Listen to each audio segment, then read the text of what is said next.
Hello बच्चों, उम्मीद करता हूँ कि आप और आपका परिवार सभी स्वस्थ होंगे। बच्चों, हम 7th यूनिट को रिवाइज कर रहे हैं। 7th यूनिट का नाम है physiology and injuries in sports. First part में हमने किया था, जो लास्ट हमारी वीडियो थी, उसमें हमने फिजिकल फिटनेस के कंपोनेंट्स किए थे।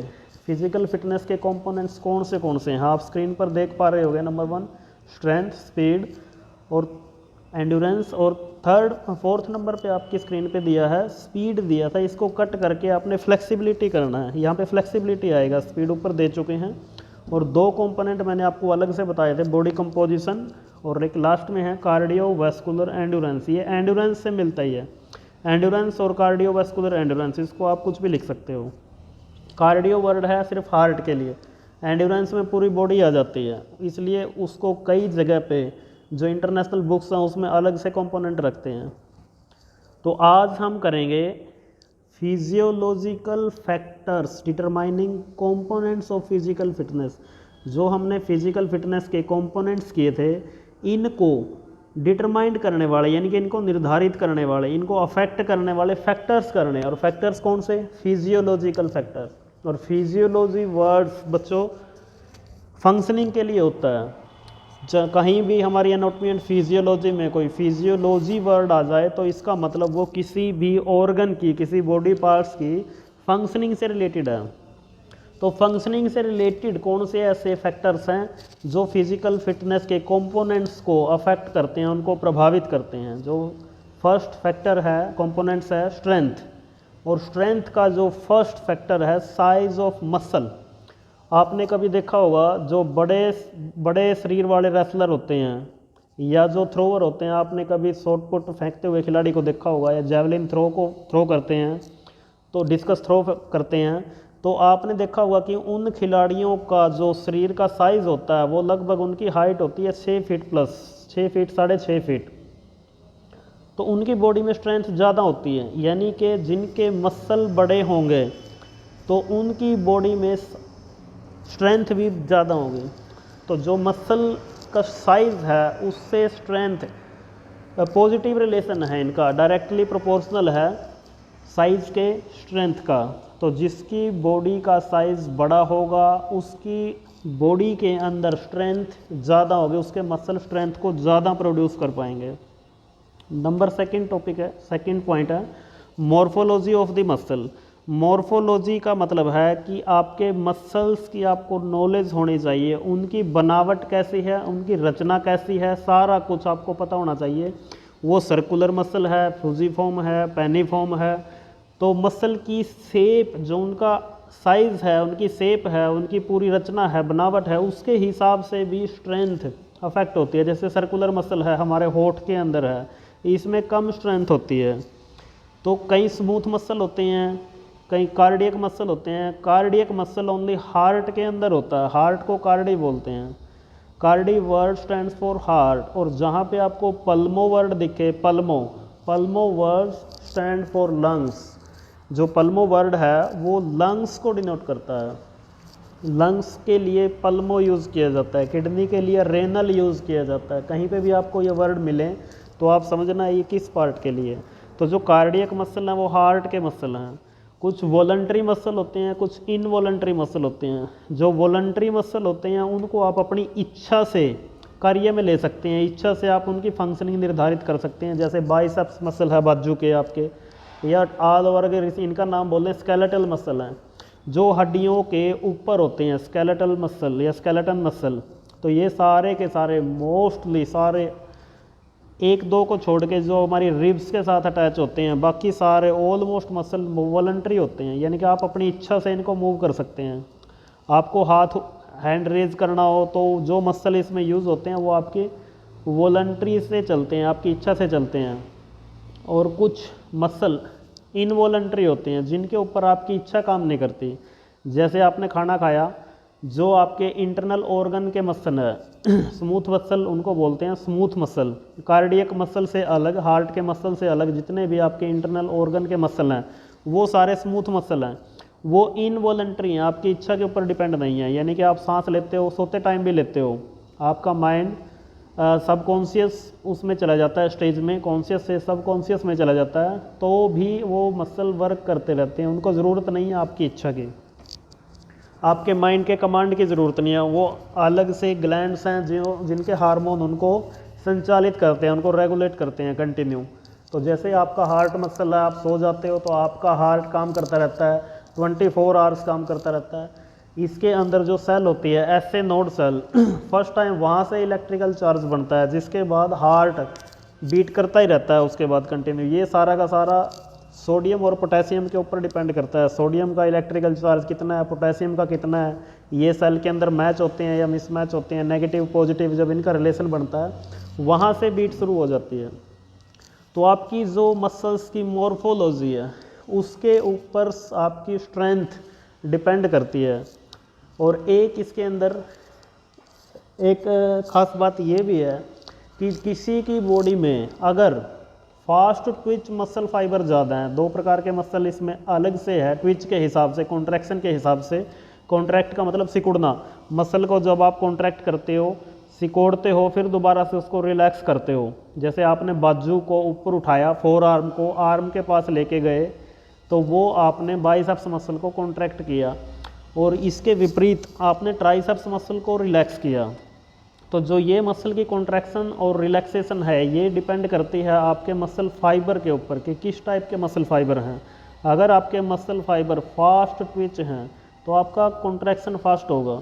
अगर आपके मसल फाइबर स्लो ट्विच हैं, जो रेड कलर के होते हैं, फास्ट ट्विच होते हैं वाइट कलर के, स्लो ट्विच होते हैं रेड कलर के, तो आपकी स्पीड भी स्लो होगी। यानी कि अगर फास्ट ट्विच मसल फाइबर आपकी बॉडी में ज़्यादा हैं तो वो स्ट्रेंथ, स्पीड के साथ साथ स्ट्रेंथ के ऊपर भी असर डालते हैं। स्पीड तो बढ़ती है लेकिन स्ट्रेंथ भी बढ़ती है अगर फास्ट ट्विच ज़्यादा है। नंबर 3 पॉइंट है बॉडी वेट। एक रिसर्च में देखा गया है कि अगर किसी का बॉडी वेट ज़्यादा हो तो स्ट्रेंथ भी उसके साथ साथ इंक्रीज़ हो जाती है, स्ट्रेंथ इंक्रीज़ हो जाती है। लेकिन बॉडी वेट फैट का हो तो उसके साथ स्ट्रेंथ बहुत कम इंक्रीज़ होती है। अगर बॉडी वेट आपका लीन मसल का हो, प्योर मसल का हो, लीन मसल हो, उसमें फैट परसेंटेज कम हो, जो मेल कैंडिडेट की फैट परसेंटेज होती है एक आइडियल, वो 15% होती है। आपकी बॉडी में 15% से कम हो तो वो आइडियल फैट है। फीमेल की 25% तक होती है। तो जो मेल कैंडिडेट है 15 से कम, जो इंटरनेशनल एथलीट है, स्प्रिंटर में, इनकी 6-7% तक आ जाती है। बॉडी बिल्डर है 6-7% तक आ जाती है। फुटबॉलर है 7-8-8-9% तक रहती है इनकी बॉडी में जो फैट परसेंटेज है। तो जो लीन मसल वेट है उससे आपकी बॉडी की स्ट्रेंथ बढ़ती है। Number 3, intensity of nerve impulse. आप देख पा रहे होंगे इंटेंसिटी ऑफ नर्व इम्पल्स, यानी कि आपकी जो नर्वस सिस्टम है, नर्व इम्पल्सिस हैं, उनकी इंटेंसिटी, उनकी तीव्रता कितनी है। यानी कि आपका माइंड जो इलेक्ट्रिकल चार्ज जनरेट करता है वो कितनी स्पीड से करता है, उसकी तीव्रता कितनी है, स्पीड कितनी है, ताकि आप कोई काम ब्लास्ट से कर पाओ और उतनी ज़्यादा स्ट्रेंथ प्रोड्यूस कर पाओ। आपने देखा होगा कई बार जब व्यक्ति बुढ़ापे वाली स्टेज पे चला जाता है, पोजीशन में चला जाता है, उसके हाथ पैर काम करना थोड़ा सा कम कर देते हैं। क्यों? क्योंकि उसकी नर्व सेल होती हैं जब वो थोड़ा सा वीक पड़ने लग जाती हैं, फिर जो इलेक्ट्रिकल चार्ज माइंड जनरेट करता है वो अच्छे से, उसकी इंटेंसिटी अच्छी नहीं बन पाती है, और जिसके कारण उसके हाथों और पैरों पे कमांड थोड़ी सी कम होने लग जाती है। तो आपकी जो स्ट्रेंथ है ये नर्व इम्पल्स की इंटेंसिटी, इसकी तीव्रता के ऊपर डिपेंड करती है। जब किसी व्यक्ति को चोट लग जाती है, उसको बेड रेस्ट दिया जाता है, तो आपने नोट किया होगा, अगर किसी ने फेस किया हो, डॉक्टर नर्व इम्पल्स को बनाए रखने के लिए भी अलग से टैबलेट देता है जो नर्व को उत्तेजित करता है, नर्व की इंटेंसिटी को बढ़ाता है, ताकि नर्वस सिस्टम के साथ जो उसका कनेक्शन है, उसकी बॉडी की कमांड है, वो बनी रहे। नंबर 4 पे है coordination of muscle that participate in movement. Coordination of muscle यानी कि जब कोई आप मूवमेंट करते हो, उस मूवमेंट के अंदर जितने भी मसल इन्वॉल्व होते हैं उनका कोऑर्डिनेशन बहुत ज़रूरी है। जैसे सपोज आप वेट को लिफ्ट करते हो, या आप वेट लिफ्टर हो, आप डेड लिफ्ट करते हो, क्लीन एंड जर्क करते हो, तो क्लीन एंड जर्क मान के चलो आप करते हो, आप ज़मीन से वेट उठाओगे, अपने शोल्डर के लेवल तक लेके आओगे, उसके बाद आप जर्क मूवमेंट के साथ उसको टॉप पे उठाओगे, हाथों पे रखोगे, बिल्कुल ऊपर उठाओगे। तो इसमें आपके मसल्स हैं, सबसे पहले तो आपके जो बैक मसल है लैटिसिमस डोर्सी उसके साथ आपके जो क्लाई के मसल हैं, ग्रिप आपको बनानी है, उसके बाद थाई के मसल हैं, बैठना है, उसके बाद शोल्डर के मसल हैं, आपके सारे के सारे मसल इसके अंदर इन्वॉल्व होते हैं। तो जब तक उनका कोऑर्डिनेशन अच्छा नहीं है तब तक आप अच्छी स्ट्रेंथ प्रोड्यूस नहीं कर पाओगे। और अगर सभी मसल्स का कोऑर्डिनेशन बहुत अच्छा है तो आप स्ट्रेंथ ज़्यादा से ज़्यादा प्रोड्यूस कर पाओगे। मान के चलो आपने कोई चीज़ थ्रो करनी है, आप एक ईंट को लो या छोटे पत्थर को लो, आपने वो थ्रो करना है, तो आप देखना कि उसके अंदर आपके जो थाई के मसल हैं, आपके जो काफ्स के मसल हैं, काफ्स का मसल गैस्ट्रोसिनेमियस है, थाई के मसल हैं, क्वाड्रिसेप्स है, हैमस्ट्रिंग है, ये भी उसके अंदर काम करते हैं। अदरवाइज़ अगर आपको कोई बीच में से पकड़ के वेस्ट आपकी जहाँ पे वेस्ट है, जहाँ पे आप पैंट की बेल्ट डालते हो, वहाँ से अगर आपको पकड़ के कोई हवा में उठाए, तब आप किसी चीज़ को फेंक के देखना, थ्रो करके देखना, तो उसका डिस्टेंस कम हो जाता है। अगर आप ज़मीन के साथ कांटेक्ट में आके किसी चीज़ को फेंकते हो तो आपको ज़मीन से उस चीज़ की पावर मिलती है। फ्रिक्शन के साथ, ज़मीन के साथ आपके पैर हैं जो फ्रिक्शन बनाते हैं, वो सारी की सारी पावर लेके, जितना आपका वेट है, वेट के अकॉर्डिंग ज़मीन से पावर ली, और वो सारी की सारी जिस ऑब्जेक्ट को आप फेंकोगे, थ्रो करोगे, ट्रेजेक्ट करोगे हवा में अंदर, उसकी ट्रेजेक्ट्री बनाओगे या उसको प्रोजेक्ट करोगे, उछालोगे, प्रोजेक्टाइल इसको बोलते हैं, तो उसके अंदर वो स्ट्रेंथ लगाते हो। तो इसका मतलब आपके मसल्स का कोऑर्डिनेशन होना बहुत ज़रूरी है। जैसे आप बास्केटबॉल में ड्रिबलिंग करते हो तो साथ ही साथ आप आगे भी देखते हो, साथ ही साथ आप वॉकिंग भी करते हो, चलते चलते ड्रिबलिंग भी करते हो, और ओपोनेंट्स होता है जो दूसरा प्लेयर होता है उससे बचने के लिए उसकी तरफ भी देखते हो। यानी कि आप ना तो बॉल की तरफ देखते लेकिन ड्रिबलिंग भी करते हो, आगे भी चलते हो और सामने वाले प्लेयर को भी देखते हो। तो आपका देखो आंखों का हाथों के मसल के साथ और पैरों के मसल के साथ कितना अच्छा कोऑर्डिनेशन होता है, क्योंकि आंखों के मसल को ज़रूरत नहीं है कि वो बॉल के और हाथों की तरफ देखे, उनका कोऑर्डिनेशन इतना ज़्यादा हो चुका है कि बिना देखे वो ओपोनेंट्स को देखने के बाद, यानी कि बिना हाथों की तरफ देखे बॉल को ड्रिबलिंग आप कर लेते हो, और साथ में वॉकिंग भी करते हो, अपने टारगेट की तरफ दौड़ भी लगा लेते हो। आप एक चीज़ देखो, जब आप स्टार्टिंग में ड्राइविंग सीखते हो, कार की ड्राइविंग सीखते हो या बाइक सीखते हो, तो आपका ध्यान कई बार गियर की तरफ जाता है। जब आप गियर शिफ्ट करते हो, अपवर्ड शिफ्ट करते हो, डाउनवर्ड शिफ्ट करते हो, तो आपका जो ध्यान है गियर की तरफ जाता है। लेकिन जब आपके मसल्स का कोऑर्डिनेशन बन जाता है, पैरों का हाथों के साथ, हाथों का पैरों के साथ, ये सारा माइंड के थ्रू होता है, तो ये तब आपको ज़रूरत नहीं पड़ती पैरों की तरफ देखने में या गियर की शिफ्ट करने की तरफ, उसकी तरफ देखने में, ना हैंडल की तरफ देखते, आप सामने ही देखते रहते हो, तो वो मसल के कोऑर्डिनेशन के कारण हो पाता है। तो यदि आपके मसल्स का कोऑर्डिनेशन बहुत अच्छा है किसी मूवमेंट में, तो उसमें स्ट्रेंथ आप बहुत अच्छी जनरेट कर पाओगे। नंबर लास्ट है इसका, हाइपरट्रोफी ऑफ मसल। बच्चों, हाइपरट्रोफी वर्ड जो होता है वो किसी भी चीज़ को बड़ा करने के लिए होता है, उसको लार्ज करने के लिए होता है। हाइपोट्रोफी होता है किसी चीज़ को कम करने के लिए या छोटा करने के लिए, हाइपो। और जो हाइपर वर्ड होता है, कहीं भी आपको हाइपर वर्ड मिले तो वो किसी भी चीज़ को बड़ा करने का डिनोट है, बड़ा करने को दर्शाता है। जैसे हाइड्रा वर्ड आ जाता है कहीं पे भी, हाइड्रा, हाइड्रेशन, डिहाइड्रेशन।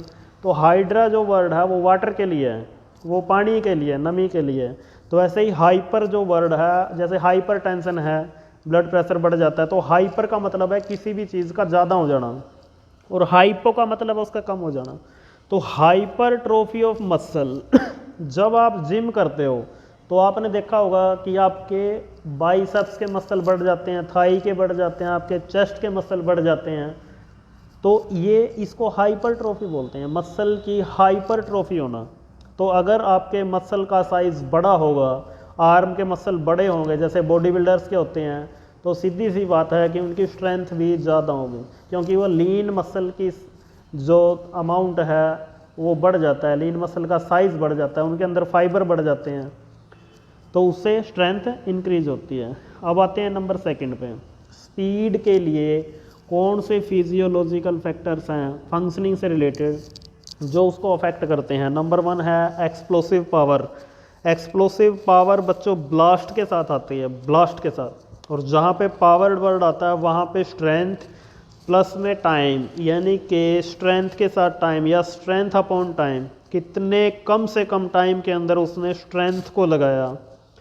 तो एक्सप्लोसिव वर्ड आता है ब्लास्ट के साथ लगाना। जैसे एक बॉलर बॉल फेंकता है तो वो ब्लास्ट के साथ फेंकता है, यानी कि उसको स्पीड अप करता है। स्लो बॉलर होते हैं जो वो ब्लास्ट के साथ नहीं फेंकते, तो वो एक्सप्लोसिव स्ट्रेंथ का कम यूज़ करते हैं।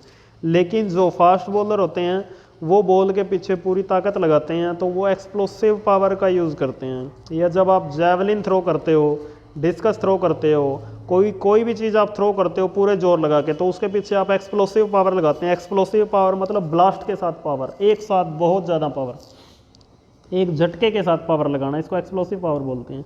तो अगर आप एक्सप्लोसिव पावर लगाते हो तो आपकी स्पीड बढ़ जाती है। आप स्टार्ट पे खड़े हो किसी भी रेस को लगाने के लिए, स्टैंडिंग स्टार्ट जो होता है या सिटिंग स्टार्ट होता है, तो या जब आप बंद स्टार्ट देते हो तो उस टाइम आप एक्सप्लोसिव पावर का यूज़ करते हो स्पीड गेन करने के लिए। नंबर 2 है मसल कंपोजिशन। मसल कंपोजिशन में सेम वही टॉपिक है जो स्ट्रेंथ में आता है, यानी कि आपके मसल कंपोजिशन कैसे है, आपके अंदर क्या नाम है, वाइट ट्विच फाइबर ज़्यादा है या रेड टाइप मसल ज़्यादा है, यानी कि फास्ट ट्विच ज़्यादा है या स्लो ट्विच ज़्यादा है। फास्ट ट्विच अगर ज़्यादा है, फास्ट ट्विच का मतलब है कॉन्ट्रैक्शन, फास्ट कॉन्ट्रैक्ट करने वाले मसल ज़्यादा है तो आपकी स्पीड भी ज़्यादा होगी। जो उसेन बोल्ट है उसकी बॉडी में 82% फास्ट ट्विच मसल फाइबर है, 82%, जिसके कारण उसकी स्पीड बहुत ज़्यादा है। लेकिन उसकी बॉडी में जो रेड मसल फाइबर है, स्लो ट्विच है, वो कम है। अगर उससे आप ये रनिंग करवा के देखोगे, लॉन्ग रनिंग, तो वो इतना अच्छा नहीं कर पाएगा जितना अच्छा दूसरे कर पाते हैं जिनकी बॉडी में रेड फाइबर ज़्यादा होते हैं, स्लो ट्विच ज़्यादा होते हैं, जितनी अच्छी वो कर पाते हैं।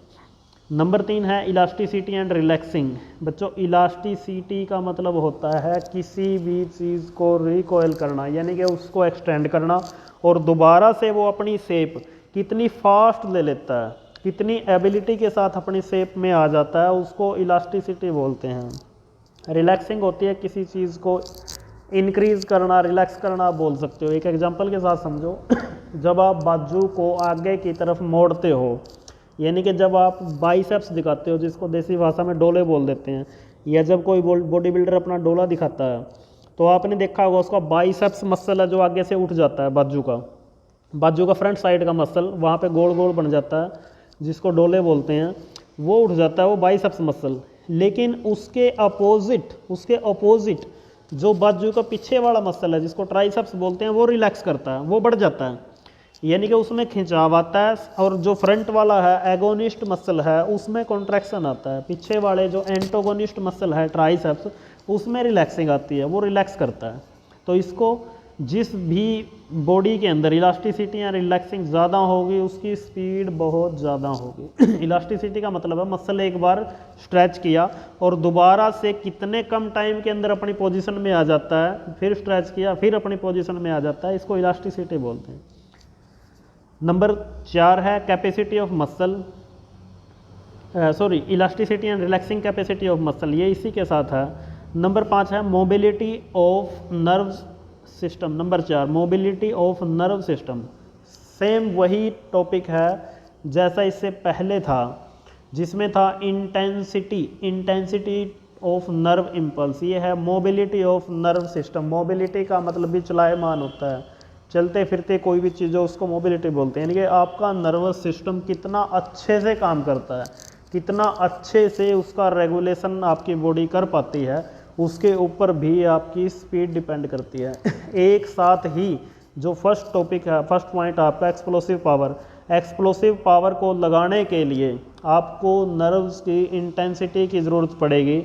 अगर आपका नर्व्स की मोबिलिटी अच्छी है नर्वस सिस्टम की, तो ही आप एक्सप्लोसिव पावर लगा पाओगे। तो मोबिलिटी ऑफ नर्वस सिस्टम बहुत मायने रखती है स्पीड के लिए। नंबर 5 है बायोकेमिकल रिजर्व्स। बच्चों बायोकेमिकल रिजर्व्स होता है जो आपकी बॉडी में ATP स्टोर होता है, यानी कि जो आपकी माइटोकॉन्ड्रिया के अंदर स्टोर होता है। आपका पावर हाउस इसको बिजली का इसका बॉडी का बोलते हैं, पावर हाउस हिंदी में बिजली घर। जहाँ पे हमारे शरीर में एनर्जी बनती है, जो आप डाइट लेते हो उस डाइट को जो हमारा माइटोकॉन्ड्रिया है वो एनर्जी में उसको कन्वर्ट करता है। हमारे बॉडी के सेल्स में होते हैं, एक सेल्स में कई कई माइटोकॉन्ड्रिया हो जाते हैं कोशिकाओं में, तो वो इसको एटीपी में कन्वर्ट करते हैं। एटीपी इसकी फुल फॉर्म है adenosine tea try P phosphate, और फास्फेट एनर्जी का सोर्स होता है। एडिनोसिन ट्राई फॉस्फेट, जो ट्राई का मतलब 3 होता है, 3 एडिनोसिन एक है सिंगल, उसके साथ 3 फास्फेट आयन मिलते हैं। एडिनोसिन के साथ 3 फास्फेट आयन मिलते हैं तो वो एनर्जी को जनरेट करते हैं। जब भी बॉडी उसको एनर्जी लेती है, जो यानी कि मसल के सिरे हैं, मसल की टेल है, मायोसिन हेड है, मायोसिन टेल है, ये जब दूसरे मसल के साथ क्रॉस ब्रिज बनाते हैं, दूसरे मसल को यानी कि एक्टिन को, जब मायोसिन के हेड है जो एक्टिन को अपनी तरफ कॉन्ट्रैक्ट करते हैं, उसको स्लाइड करते हैं, तो तब एटीपी उनके हेड पे जाके बैठता है, जिससे वो एडीपी में तोड़ देते हैं। यानी कि जो एडिनोसिन के साथ 3 फॉस्फेट के आयन है, उन 3 फॉस्फेट के आयन में से एक आयन को अलग कर देते हैं तोड़ के, तो वो डाई रह जाते हैं। डाई का मतलब 2, ट्राई का मतलब 3, तो वो एडिनोसिन डाई फॉस्फेट रह जाते हैं। एडिनोसिन प्लस में 2 फॉस्फेट आयन, एक टूट के जो अलग हुआ, जहाँ से वो टूटता है वहाँ पे बहुत ज़्यादा मात्रा में एनर्जी रिलीज़ करता है, जिसका मसल यूज़ करते हैं। तो वो जो एडीपी है यानी कि 2 फॉस्फेट के आयन है एडिनोसिन के साथ, वो दोबारा से माइटोकॉन्ड्रिया के पास जाते हैं, वो दोबारा से उनको एक फॉस्फेट आयन और दे देता है, जिससे वो फिर से एटीपी बन जाते हैं। तो ये जो आपके अंदर बायोकेमिकल रिजर्व्स है, आपकी बॉडी के अंदर जितने बायोकेमिकल एनर्जी स्टोर होगी, एंड मेटाबॉलिक पावर दिया हुआ है साथ में, ये जितनी एनर्जी स्टोर होगी उतना ही ज़्यादा आपकी स्पीड होगी, काम आएगी लगातार कंटिन्यूटी में। तो इसको जो आप सप्लीमेंट लेते हो क्रिएटिन फास्फेट, जो क्रिएटिन होता है C और उसके साथ फास्फेट आयन होता है एक P, जो ये एक फास्फेट आयन है CP, जो P है ये भी एक फास्फेट आयन ADP के साथ डाई 2 फॉस्फेट आयन के साथ मिलके T बना देता है, ट्राई बना देता है, तो दोबारा से फिर वो ATP बन जाता है। और बच्चों जो आपकी मेटाबॉलिक पावर है वो सेम है, मेटाबॉलिक पावर है, कोई आपने डाइट ली, कितना जल्दी उसको आपने पचा दिया, कितना फास्ट उसको पचा दिया, या कितनी एफिशिएंसी के साथ पचा दिया। एक चीज़ बच्चों ध्यान रखनी है, जिसकी मेटाबॉलिक प्रोसेस बहुत फास्ट होती है उसकी एज कम हो जाती है, जिसकी मेटाबॉलिक प्रोसेस बहुत कम होती है उसकी भी एज कम हो जाती है, जिसकी नॉर्मल है उसकी एज सबसे ज़्यादा जाती है। आप कभी भी देखना, जो मोटे व्यक्ति होते हैं, जो सारा दिन कुछ ना कुछ खाते रहते हैं, फास्ट फूड, वो जंक फूड है, जितने भी और चीज़ें हैं तो उनकी बॉडी के अंदर इतनी एबिलिटी होती है कि वो जो खाते हैं उसको जल्दी पचा लेते हैं। तो उनकी मेटाबॉलिक जो पावर है, उनकी मेटाबॉलिक पावर है बहुत ज़्यादा होती है, कुछ भी खाते हैं वो पचा लेते हैं। और जिनका मेटाबॉलिक रेट होती है जो वो ज़्यादा होती है, तो उनकी एज घट जाती है। तो मेटाबॉलिक रेट जो है अपनी नॉर्मल रखनी पड़ती है, और ये वेदर कंडीशन के ऊपर भी डिपेंड करती है, सॉरी क्लाइमेट कंडीशन के ऊपर। अगर आप सर्दियों में है तो आपकी मेटाबॉलिक प्रोसेस थोड़ी सी स्लो रहेगी, उसका आपको बेनिफिट मिलेगा, आपकी एज इंक्रीज हो जाएगी। और जो लोग गर्म इलाके में रहते हैं उनकी मेटाबॉलिक जो पावर है या मेटाबॉलिक प्रोसेस है वो फास्ट हो जाती है गर्मी के कारण, जिससे उनकी एज भी घटती है। तो ये एक खास पॉइंट है। स्पीड को बढ़ाने के लिए लास्ट फैक्टर है फ्लेक्सिबिलिटी। किसी की बॉडी में अगर फ्लेक्सिबिलिटी ज़्यादा है, ये दोनों एक दूसरे के पूरक हैं, फ्लेक्सिबिलिटी ज़्यादा है तो स्पीड भी बढ़ेगी। थर्ड पॉइंट है इसका, थर्ड कंपोनेंट है एंड्योरेंस। इसको प्रभावित करने वाले फैक्टर्स हैं aerobic capacity, anaerobic capacity, movement economy, muscle composition. Muscle composition हम कर चुके हैं कि मसल कंपोजिशन, उसकी मसल के अंदर कंपोजिशन कितनी है, यानी कि लीन मसल कितने हैं और फैट परसेंटेज कितनी है। जिसकी बॉडी में फैट बहुत ज़्यादा है तो उसका एंड्योरेंस थोड़ा कम मिलेगा, लीन मसल ज़्यादा है उसका ज़्यादा मिलेगा। हालांकि एंड्योरेंस के लिए फ़ैट भी ज़रूरी है। जब आप कोई एंड्योरेंस एक्टिविटी करते हो तो फैट में से ही डाइट खींचते हो। जब आप कोई एरोबिक या एनारोबिक एक्टिविटी करते हो, फास्ट रेस करते हो, फास्ट स्प्रिंट करते हो, तो उसमें आपको एंड्योरेंस की ज़रूरत नहीं पड़ती है, ज़्यादा एंड्योरेंस की ज़रूरत नहीं पड़ती। उसमें आपको उसमें आपको अनएरोबिक कैपेसिटी के लिए जो चीज़ चाहिए, ऑक्सीजन जो आपके ब्लड में होती है, ऑलरेडी ब्लड में होती है, वो चाहिए, बाहर से नहीं लेनी। तो जो इसका फर्स्ट पॉइंट है एरोबिक कैपेसिटी। एरोबिक कैपेसिटी का मतलब है जब भी आप कोई एक्टिविटी करते हो लॉन्ग टाइम के लिए, एक चीज़ ध्यान रखना बच्चों, जहाँ पे भी एरोबिक वर्ड आता है वहाँ पे ये सोचो कि ये एक्टिविटी लॉन्ग टाइम के लिए। जहाँ पे अनएरोबिक वर्ड आता है वो एक्टिविटी शॉर्ट टाइम के लिए, 1 मिनट के लिए, 2, 3, 4, ज़्यादा से ज़्यादा 5 मिनट के लिए। और जहाँ पे एरोबिक 5-6 मिनट के बाद एरोबिक एक्टिविटी शुरू हो जाती है, 2 घंटे की भी हो सकती है, 4 घंटे की भी हो सकती है। तो जो एरोबिक कैपेसिटी है उसमें आपको ऑक्सीजन की ज़रूरत पड़ती है, कंटिन्यू ऑक्सीजन चाहिए आपको, वो एक्टिविटी करते हुए आप सांस रोक के नहीं कर सकते, तो उसमें बाहर से ऑक्सीजन लेनी पड़ती है। लेकिन जो आपकी अनएरोबिक कैपेसिटी है इसमें ज़्यादा ज़रूरत नहीं होती है बाहर से ऑक्सीजन लेने की। हाँ, एक्टिविटी समाप्त होते ही आपको ज़रूरत पड़ती है एक साथ बहुत ज़्यादा ऑक्सीजन की, जो बाहर से आता है। फिर जैसे आपने 100 मीटर की स्प्रिंट लगाई, 200 मीटर की स्प्रिंट लगाई, हो सकता है 100 मीटर की स्प्रिंट आपने 11 सेकंड में पूरी कर दी और 11 सेकंड में आपने सांस लिए सिर्फ 2-3 बार। तो जो बाहर से आप सांस ले रहे हैं वो ऑक्सीजन उस टाइम तक अंदर नहीं जा पाती, क्योंकि जो ऑक्सीजन अंदर जाती है उसके लिए जो लंग्स की प्रोसेस है उसमें भी टाइम लगता है थोड़ा सा। यानी कि जो लंग्स में एल्वियोली हैं, सबसे पहले वो ऑक्सीजन के कण को, जो सैक हैं, सैक बोलते हैं, SAC, सैक, जो छोटे छोटे डिब्बे होते हैं वो ऑक्सीजन को सक करेंगे और जो ब्लड उनके पास आता है कैपिलरीज के माध्यम से, कैपिलरीज के साथ वो सैक अटैच होते हैं, कैपिलरीज में से वो कार्बन डाइऑक्साइड को निकाल लेंगे जो बॉडी ने यूज़ कर ली और ब्लड उनको वापस ले आया लंग्स के अंदर, तो उसमें से CO2 को निकाल लेंगे और ब्लड के अंदर ऑक्सीजन को डाल देंगे। तो जब तक वो ऑक्सीजन पहुंचती है तब तक आप एक्टिविटी कर जाते हो। तो अनएरोबिक में जितना आपका ब्लड में पहले ही ऑलरेडी मौजूद है ऑक्सीजन, उसी की ज़रूरत आपको पड़ती है। तीसरा, मूवमेंट इकोनॉमी। मूवमेंट इकोनॉमी में हम कर चुके हैं कि मूवमेंट अगर सही की जाए तो उसमें आपका एंड्योरेंस बढ़ेगा। सपोज मैं एक एग्जांपल देता हूँ, जो वेट लिफ्टर होते हैं, आप कभी भी देखना जब वो वेट को उठाते हैं, लिफ्ट करते हैं, तो वो वेट के क्लोज जाते हैं। वेट के क्लोज क्यों जाते हैं? कि बॉडी के वेट जितना क्लोज होगा आपको उतना ही कम स्ट्रेंथ लगानी पड़ेगी, उतना ही ईजिली आप उसको उठा पाओगे। आप हाथों को लंबा करो, दूर तक लंबा करो, और एक पानी की बाल्टी को उठा के देखो ऊपर तक, आपके लिए बहुत हैवी हो जाएगी, क्योंकि वेट आपकी बॉडी से बहुत दूर है। आप नज़दीक लेके आओ बाल्टी को, अपने टोर्सो के नज़दीक लेके आओ, चेस्ट के नज़दीक लेके आओ, फिर लिफ्ट करके देखना, आप थोड़ा और ईजी, आसानी से उसको उठा पाओगे। तो क्योंकि उसमें मूवमेंट इकोनॉमी आ गया, आपने मूवमेंट अच्छे से की है।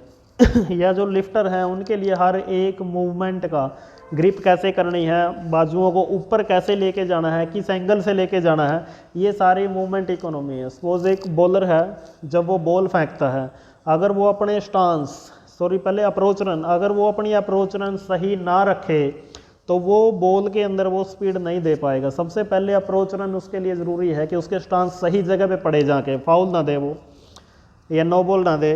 तो उसके बाद जहाँ भी उसने स्टांस दिए, क्या वो स्टांस उसके स्लाइड कर गए या एक जगह पे टिके हैं, क्योंकि उनके शूज़ के नीचे नेल्स भी होती हैं, वो भी मूवमेंट इकोनॉमी को बढ़ाती है। फिर उसने हाथ का जो एंगल लिया, हाथ को घुमाया, या हाथ का जो एंगल लिया, किस प्रकार से एंगल लिया और किस प्रकार से उसने बॉल को पकड़ा हुआ था, वो क्या बॉल की सीम्स के ऊपर से पकड़ा हुआ था या अलग से। तो ये सारी की सारी चीज़ें जब एक्सट्रीम लेवल पे फाइन्स को दर्शाती हैं, फाइन बहुत अच्छी मूवमेंट हो, बहुत क्लियर मूवमेंट हो, तो मूवमेंट इकोनॉमी बढ़ जाती है। जब मूवमेंट इकोनॉमी बढ़ जाती है तो एंड्योरेंस बढ़ जाता है। आप रनिंग करके देखना 2 किलोमीटर की लंबी, और पैरों को बेढंगे तरीके से आप लिफ्ट करना, इधर उधर रखना, आड़े तिरछे रख के देखना रनिंग लगाते टाइम, या हाथों को आप साइड में लेके जाना, या हाथों को नीचे स्ट्रेट करके भागना, आप हिलाना मत, हाथों को स्ट्रेट करके भागना या ऊपर उठा के भागना, तो वो मूवमेंट आपकी अच्छी नहीं बन पाएगी। जब आपके हाथ पैरों के साथ कोऑर्डिनेट करके आगे पीछे बिल्कुल स्ट्रेट डायरेक्शन में अच्छे से मूव करेंगे तो आपकी मूवमेंट इकोनॉमी बढ़ जाती है, जिससे आपका एंड्योरेंस भी बढ़ जाता है। और नंबर लास्ट है मसल कंपोजिशन। मसल कंपोजिशन में वही है कि आपकी बॉडी के अंदर फैट परसेंटेज कितनी है। फैट परसेंटेज बहुत ज़्यादा है तो आपकी एंडोरेंस कम हो जाती है, फैट परसेंटेज ठीक है रिक्वायर्ड के अनुसार है, जितनी आपको रिक्वायरमेंट है तो उसके अनुसार आपकी एंडोरेंस पावर बढ़ जाती है। लास्ट है फ्लेक्सिबिलिटी। फ्लेक्सिबिलिटी होती है बच्चों किसी भी जॉइंट के ऊपर रेंज ऑफ मोशन, बॉडी का कोई भी जॉइंट है उसके ऊपर आप कितने दायरे तक मूवमेंट कर पाते हो, इसको फ्लेक्सिबिलिटी बोलते हैं। इसके लिए ज़रूरी है जो इसको प्रभावित करने वाले फैक्टर्स हैं, फिजियोलॉजिकल फैक्टर, वो है एनाटॉमिकल स्ट्रक्चर ऑफ जॉइंट। जो आपके एनाटॉमिकल स्ट्रक्चर है जॉइंट का वो किस प्रकार से है। आपने कभी देखा होगा या आप नोट करना, जब कोई कोच स्प्रिंटर को सिलेक्ट करता है या किसी भी गेम में किसी स्पोर्ट्स पर्सन को सेलेक्ट करता है, उसके बहुत सारे तरीके होते हैं। जैसे वॉलीबॉल के लिए जिसकी हाइट थोड़ी ज़्यादा हो ज़्यादातर उसको सेलेक्ट किया जाता है, वॉलीबॉल बास्केटबॉल। और स्विमिंग के लिए जिसके हाथ बड़े हों थोड़ा सा ज़्यादा उसको सेलेक्ट किया जाता है। जो एक स्प्रिंटर होता है, रनर होता है, उसमें हिप भी देखे जाते हैं कि उसके हिप वाइड तो नहीं है। अगर हिप उसके वाइड हैं, हिप नैरो होने बहुत ज़रूरी हैं स्पीड गेन करने के लिए। तो अगर कोई स्प्रिंटर है या धावक है, रनिंग करता है, स्लो रनिंग करता है, तो उसके लिए उसके हिप नैरो होने चाहिए। तो हिप नैरो कैसे होंगे, जब उसकी जो बोन है, फीमर बोन है, उसका जो जॉइंट है, तो वो जॉइंट पेल्विक बोन के साथ जो उसका जॉइंट है, जो उस बोन का ऊपर हेड होता है, तो उसके हेड का एंगल कितना है, कितने एंगल से वो बोन उसके साथ जुड़ी है, तो ये चीज़ मायने रखता है। जिसका एंगल कम डिग्री पे होगा उसको मतलब फिट माना जाएगा, फिटनेस की तरफ बढ़ता चला जाएगा और उस गेम के अप्रोप्रिएट वो चला जाएगा। तो एनाटॉमिकल स्ट्रक्चर के ऊपर डिपेंड करती हैं, सारी चीज़ें डिपेंड करती हैं, लेकिन फ्लेक्सिबिलिटी के लिए खास चीज़ है ये। जैसे किसी की बोन थोड़ी सी भी गड़बड़ में या थोड़ी सी स्ट्रेट जुड़ जाती है तो उसके लिए फ्लेक्सिबिलिटी मूवमेंट अच्छी नहीं रहती है, अच्छे लेवल तक वो नहीं कर पाता। तो आपके जितने भी जॉइंट हैं इनकी स्ट्रक्चर कैसी है या जॉइंट जुड़े किस प्रकार से हैं, इसके ऊपर भी डिपेंड करती है आपकी फ्लेक्सिबिलिटी।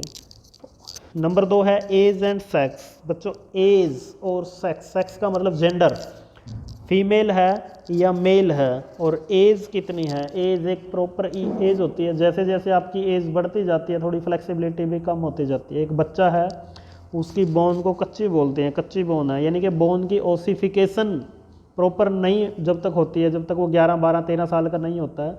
जैसे फीमेल कैंडिडेट हैं, लड़कियां हैं, बच्चियां हैं, उनकी बोन 9 साल में मैच्योर हो जाती हैं, 9 साल की एज में यानी कि 9 साल की एज में उनकी बोन का ओसिफिकेशन हो जाता है। ओसिफिकेशन का मतलब है ठोस, उनकी बोन ठोस हो जाती है, मजबूत हो जाती हैं जहाँ से। और जबकि बॉयज़ की जो एज है वो लगभग 11-12 साल है, 12 साल की एज तक वो मैच्योर होती हैं फीमेल की बजाय।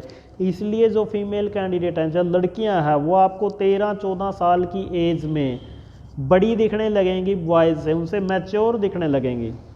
लेकिन जैसे ही वो 21-22 साल के होते हैं बॉयज़, तो वो टर्नओवर करते हैं फीमेल कैंडिडेट से ज़्यादा, वो मजबूत दिखते हैं, ज़्यादा मस्कुलर दिखते हैं क्योंकि वो मैच्योर 21-22 साल की एज तक जाके होते हैं।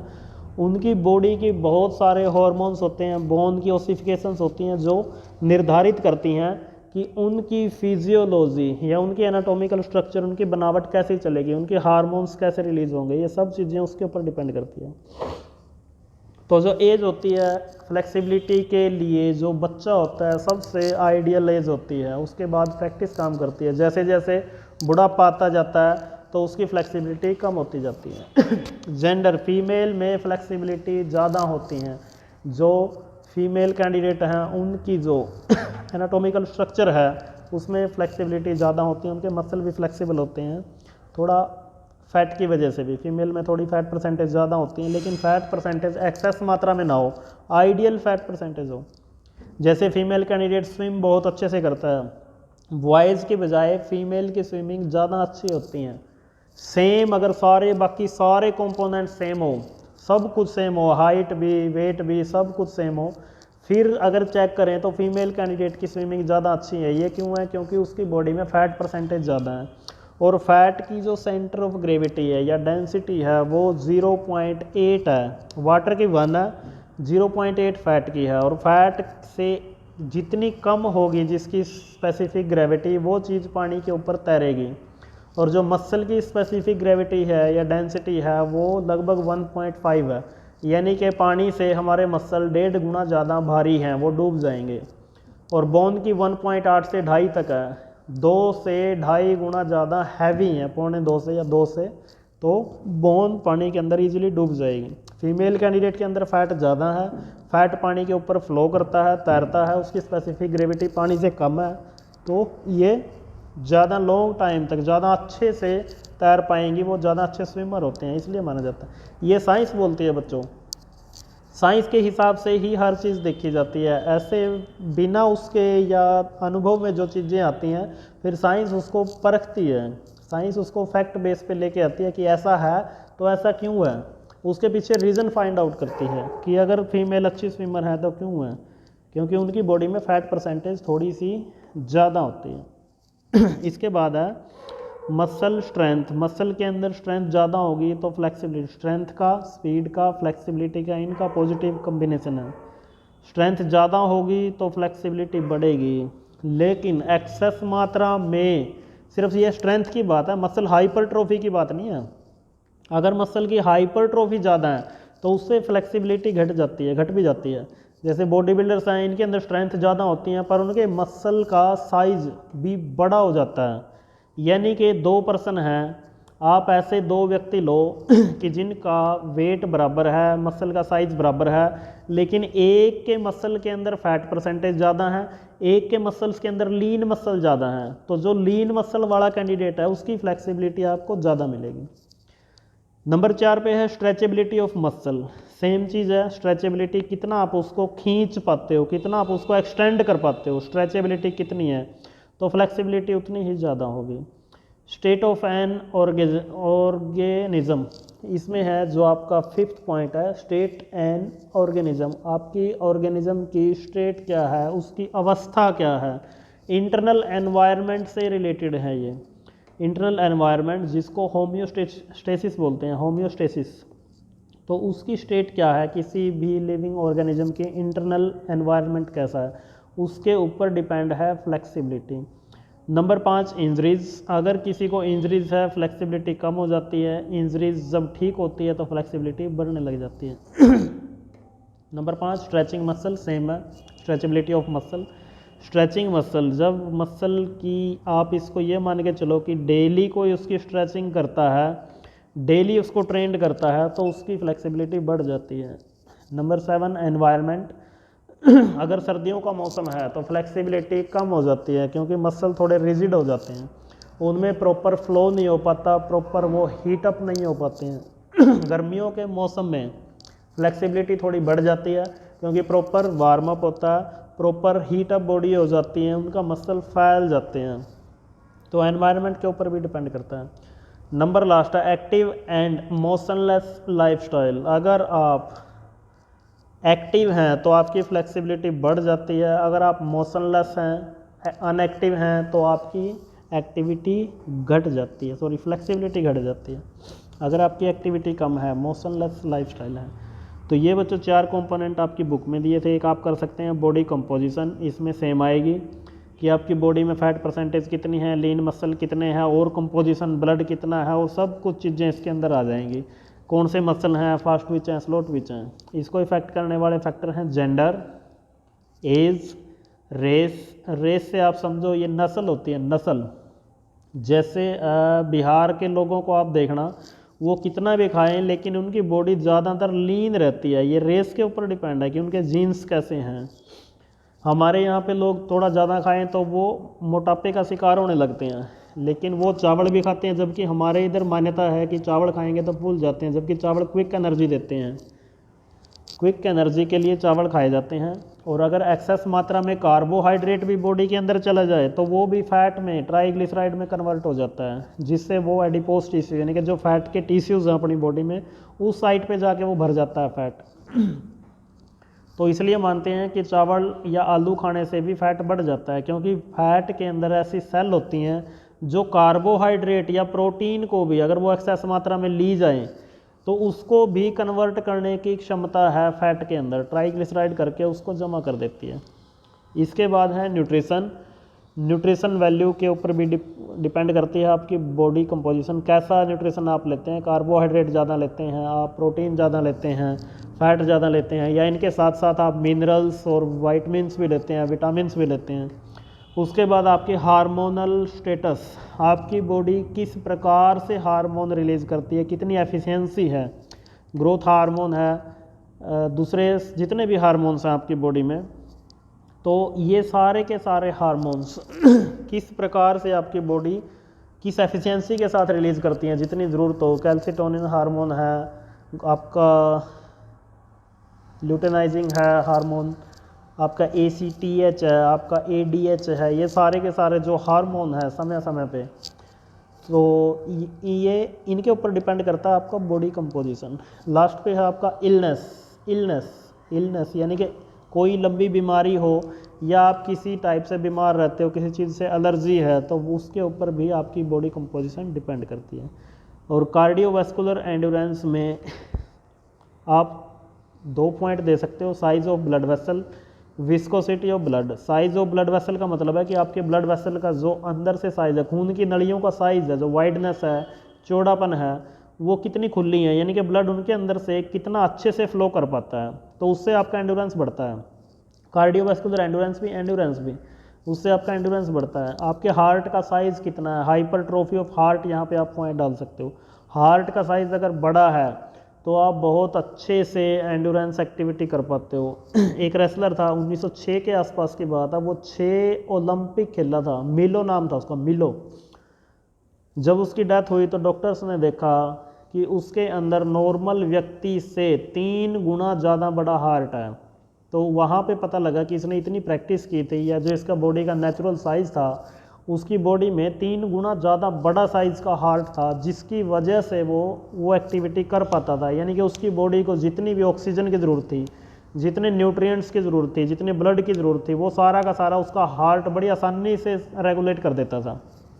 तो ये रिसर्च में पता लगता है कि अगर आप जैसे आप 3 महीने तक 2 या 3 महीने तक आप रनिंग करते हो, लॉन्ग रनिंग, तो आपके हार्ट का साइज़ बढ़ने लग जाता है। आपके हार्ट में जो लेफ़्ट वेंट्रिकल चैम्बर है, लेफ़्ट वेंट्रिकल चैम्बर का जो मसल है मायोकार्डियो मसल, तो वो बढ़ने लग जाता है, उसका साइज़ बढ़ जाता है, हाइपरट्रोफी हो जाती है, तो जिससे वो ज़्यादा ब्लड पंप करता है और कम टाइम में कर देता है। जैसे आपका 1 मिनट में 72 टाइम्स मान के चलो बीट है, फीमेल की थोड़ी ज़्यादा होती है, 6 के आसपास पलट होती है, 78, क्योंकि हार्ट थोड़ा छोटा होता है और उसको पंप करने में जोर लगता है, टाइम भी लगता है, तो इसका फीमेल की हार्ट थोड़ी ज़्यादा होती है। छोटा बच्चा की और भी ज़्यादा होती है।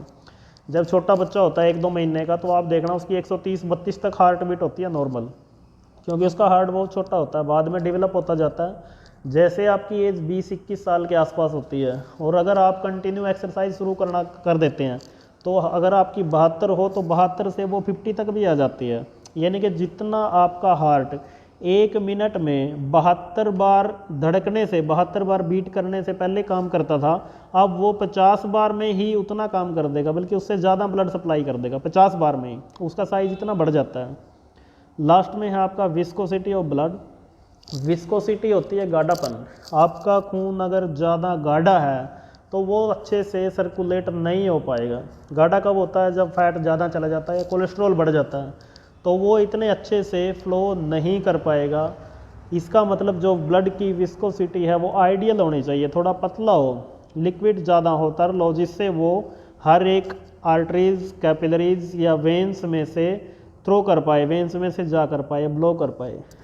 तो ये था बच्चों आज का टॉपिक। नेक्स्ट टॉपिक के लिए आप पार्ट 3 को कंसर्न करेंगे। बच्चों इस वीडियो को 2 से 3 बार देखना, सुनना। आप सपोर्टिंग मटेरियल को सामने रख के इसको अच्छे से आप सुनना, क्लियर करना। कहीं पे कोई डाउट आए तो आप पूछ सकते हैं। ठीक है बच्चों, मिलते हैं नेक्स्ट पार्ट।